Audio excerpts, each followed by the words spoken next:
Welcome. It is my great honor to welcome you to this special event. My name is Tiago Melauri. I'm director of Oxford Interfaith Forum, and we have a great honor of hosting Professor Habib and his book presentation. We are also very honored to have Professor Frank Riffel, professor of Abrahamic religions, who will chair the session, who will introduce the speaker, and then moderate the discussion and Q&A after presentation. So it is my great honor to hand over to Professor. Thank you very much. Thank you, Thea. And it's my great honor to introduce Professor M.A.R. Habib, who is distinguished professor of English at Rutgers University in New Jersey in the United States. He's a world-renowned expert in literary criticism, edited the Cambridge History of Literary Criticism, in addition to a number of books that he wrote about the subject, began with the early T.S. Eliot in Western Philosophy, A History of Literary Criticism from Plato to the Present, and Hegel and the Formation of Literary Theory. Professor Habib is also a graduate of Oxford University, namely of Brasenose College, and we are happy to welcome him back here. And he is the co-translator of the new translation that has come out, the Quran, a verse translation, which he, together with Bruce Lawrence from Duke University, translated.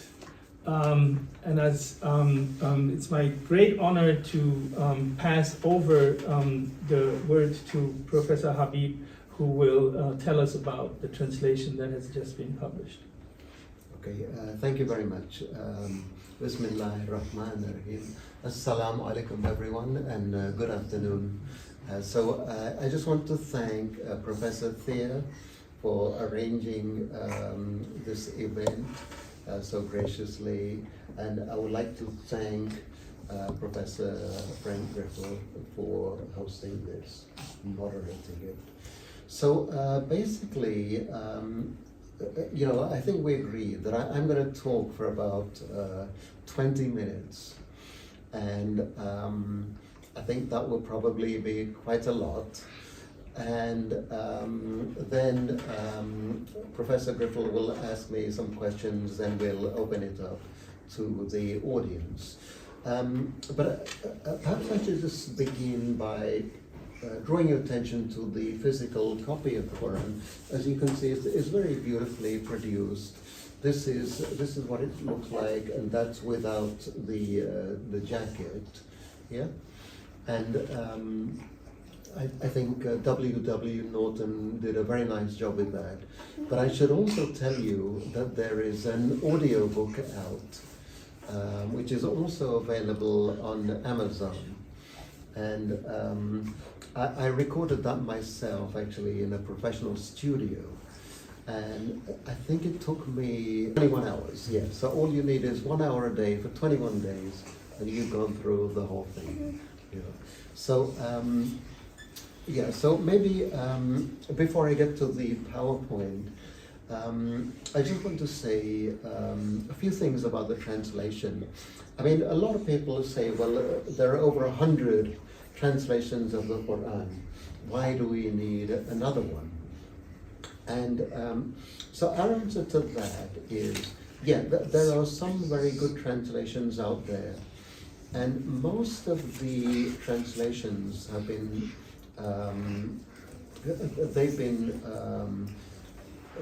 done by Arabists, who are very good in Arabic, but they're not necessarily experts in English. And so what is the difference between this one and the others? The main difference is that this was the product of collaboration. Okay, so this was produced in collaboration with the Islamic scholar Bruce Lawrence, and so he is the Islamic expert, and then I am supposedly the expert in English. And so we thought this might be a good way of approaching the Quran. And what was our aim in producing this Well, first of all, our aim was to produce something which was very readable. Because I'm sure a lot of you know, when you read the Quran in Arabic or you listen to it in Arabic, it's very, very powerful, it's very musical, poetic, it's very beautiful, and it has a profound impact on you. But a lot of people say when they read the Quran in English, it doesn't quite have the same effect. They often find it stilted, they don't want to read it. A lot of them just don't, a lot of people don't want to continue to read it.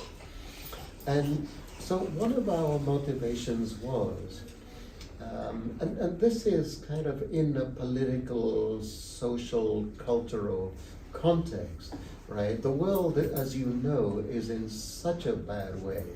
There's so many terrible things going on in the world. We felt that the Quran is one of those texts that brings light to the world, and it's something that will benefit people. And so it's something that, you know, most Muslims in the world, they don't actually know Arabic, right? And so, I know a lot of people say, well, you know, Ijaz al-Quran, it's inimitable, you can't translate the Quran. And on a strict level, yes, that is absolutely true. There is no way we can replicate the beauty, the majesty, the power of Quranic Arabic, right? I mean, that's a given. However, given the situation that most Muslims are in, they do have to read it in translation. Otherwise, they're just not going to know what's in it. And so given that exigency, we thought we would try to produce a translation that people would find readable, that they would find poetic, that they would actually enjoy. And when they read it, it moves them, right? And so, because the Quran, as you know, no one reads the Quran quietly. So when people listen to the Quran, they listen to it read aloud. And even when they read it to themselves, right, they read it aloud, right? No one actually reads it silently. And so the sounds, the rhythms, all of these kind of recitational effects are integral to the Quran, and you could argue it part of its meaning. And so when you listen to a Qari recite the Quran beautifully, it's not that it changes the meaning. It doesn't change the meaning, but it intensifies our experience of the meaning, right? So anyway, that's something, these were our basic motivations for producing this. So what I'm going to do, if I can just move to this PowerPoint.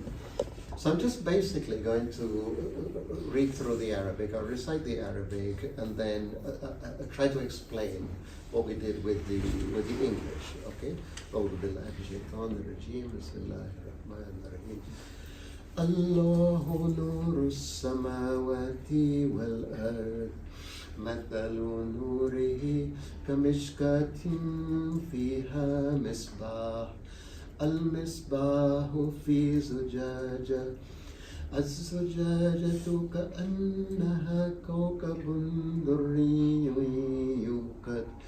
يوقد من شجرة مباركة زيتونة لا شرقية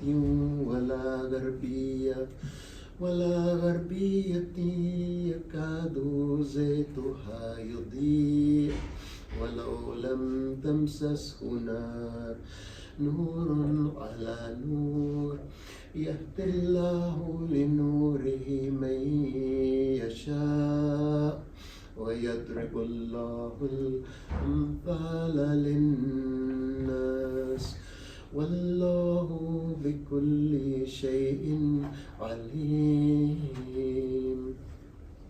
But you can see that it has a kind of rhythm and a flow to it.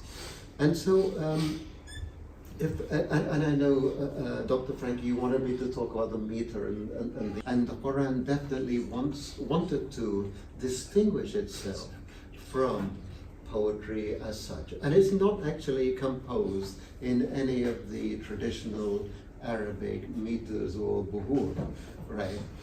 But here's the thing. So the Quran is not poetry, but is it prose?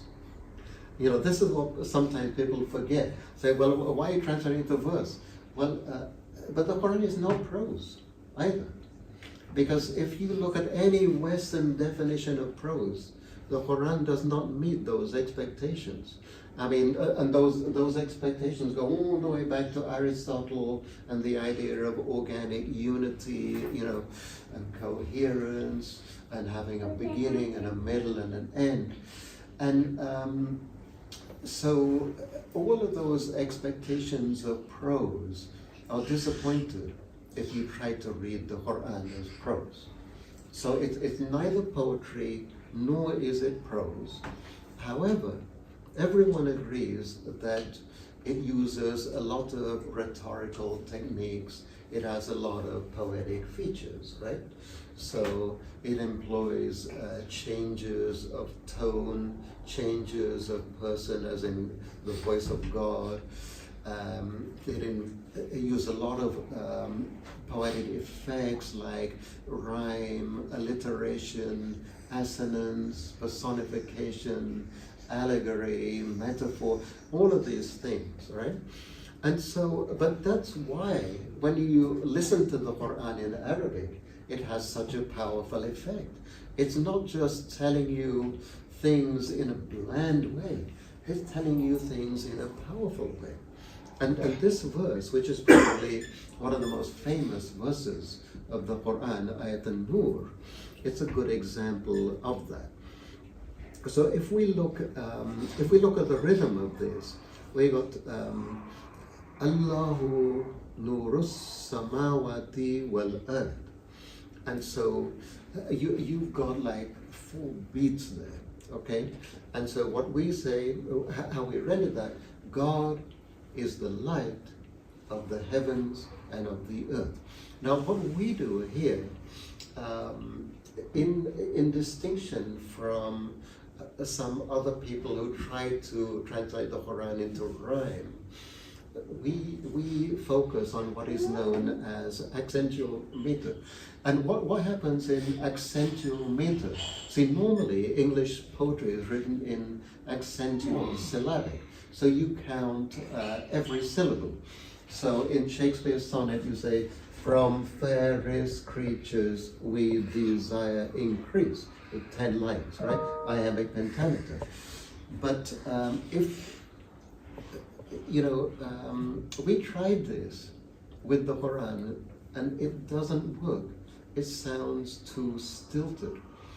And then it occurred to me that when I read about Sajj, which is a technique that the rhymed rhythmic prose that the Quran employs, in Sajj you only count the beats, not the syllables.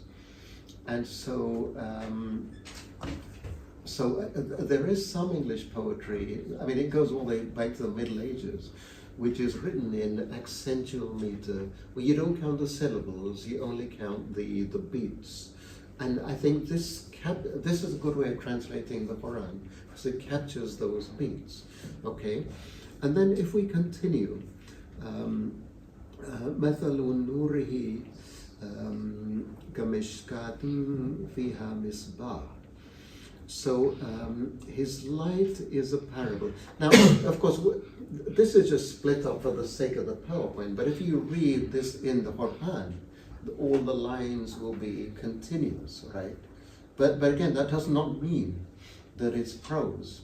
And that does not mean that there are no pauses, because there is a system of pauses in the Quran, okay? And also, you know, again, I think we have to use our own kind of sense of rhythm here and our own kind of sense of what's possible. If you listen to a Qari reciting this verse, you will see where they make the pauses, right? So for example,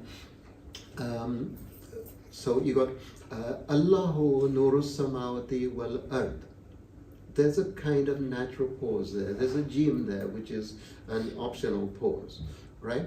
Then you got Mathalu Nurihi Kamishkatin Fiha Misbah. Okay. Now, technically, you can go from that misbah. The next word is also misbah. The first misbah means lamp, right? First misbah is indefinite. There's no al, there's no the. And then the second one is al-misbah. So how did we try to reproduce that? We say, well, God is the light of the heavens and of the earth. Then his light is a parable of a niche which holds a lamp. Now, so we've got a lamp, misbah, which is indefinite. Then on the next line, we've got the lamp, which is al-misbah, because there is a kind of pause there, right? It would be very difficult in the Arabic to read misbah, al-misbah. You can do it, right? But it's going to rush through that verse. And then we do the same with the word glass. So we've got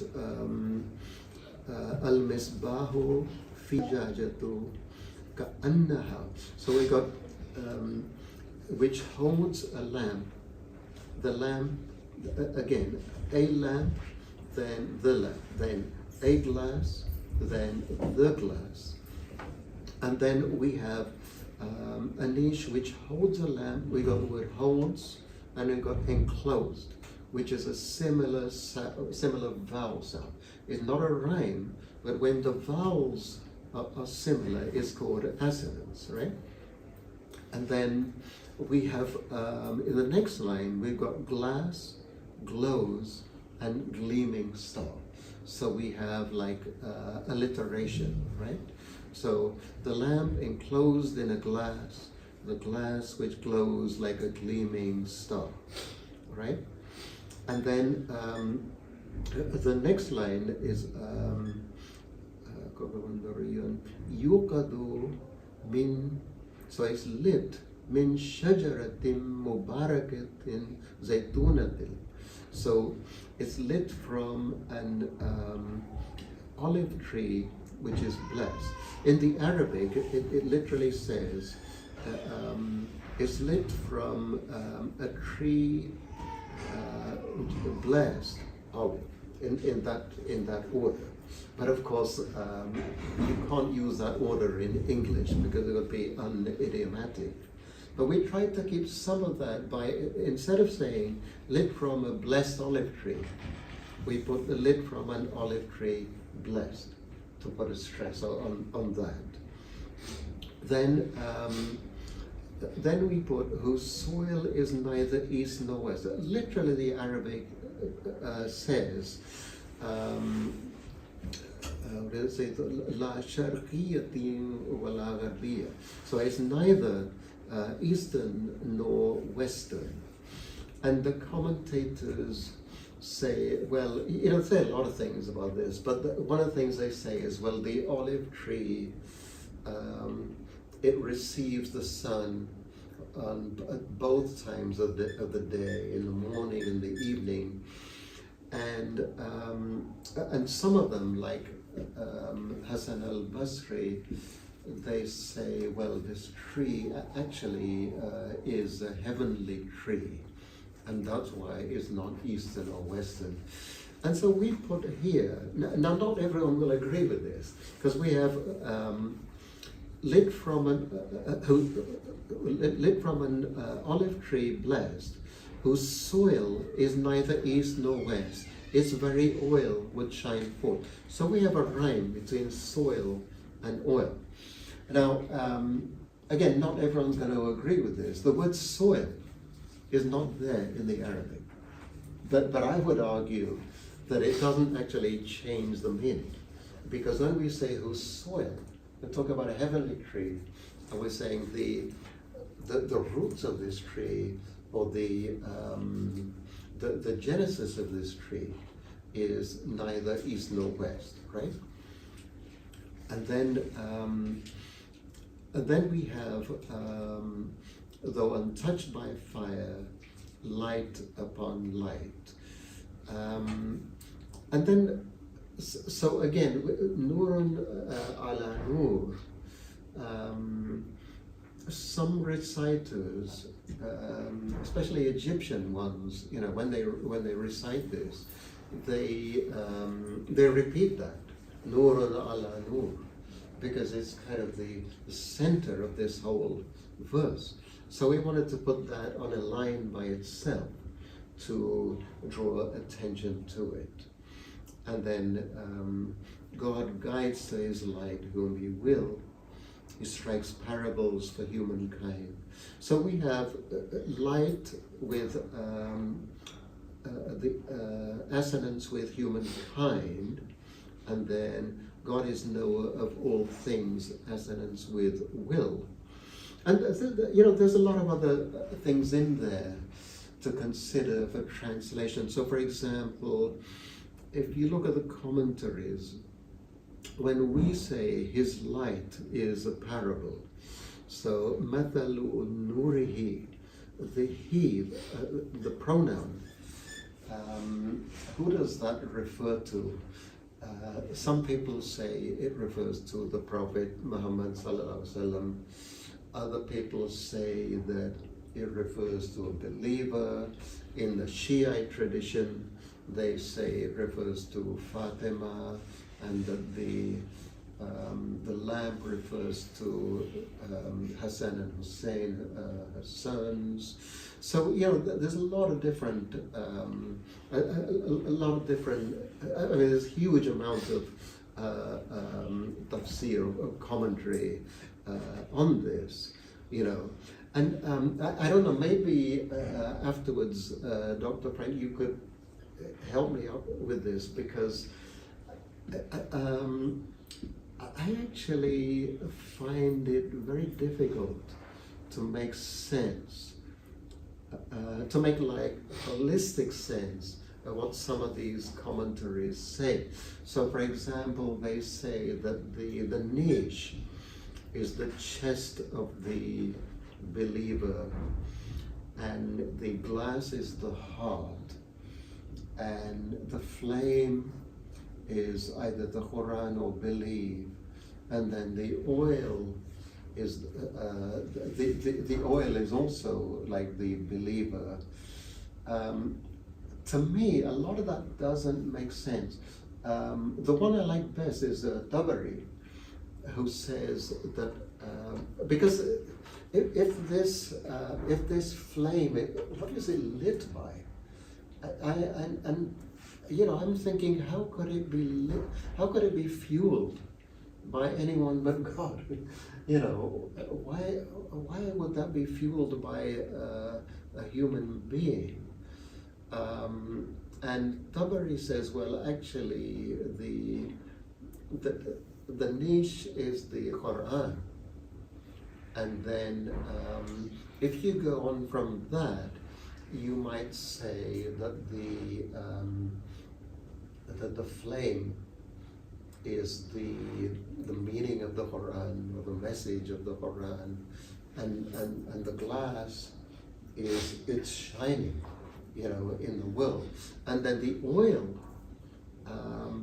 oil has to be God, right? The one who drives it, this flame. But then he has a rather beautiful explanation, which I would want to expand upon. Tabari says, well, so what does it mean, light upon light? I mean, the others explain it in a way that doesn't really make sense to me.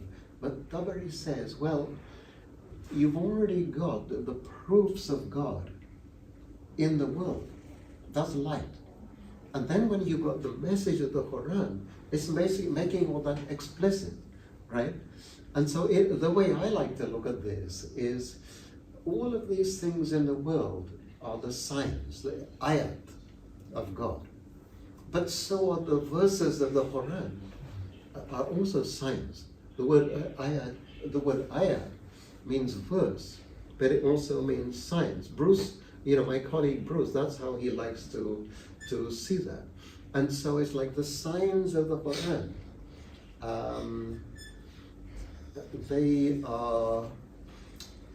They are kind of, what is the word? They are coextensive with the signs in the universe. It's almost like the logos in the Judeo-Christian tradition, where you have the logos as the word of God, but it's not just the word of God. It's the rational order of creation itself, and so it kind of it comprehends both. Yeah. So I think I could go on for ages, but I think I've probably spoken for long enough, and to give you an idea of what we're trying to do, and maybe we'll. Sure. Thank you very much. Thank you.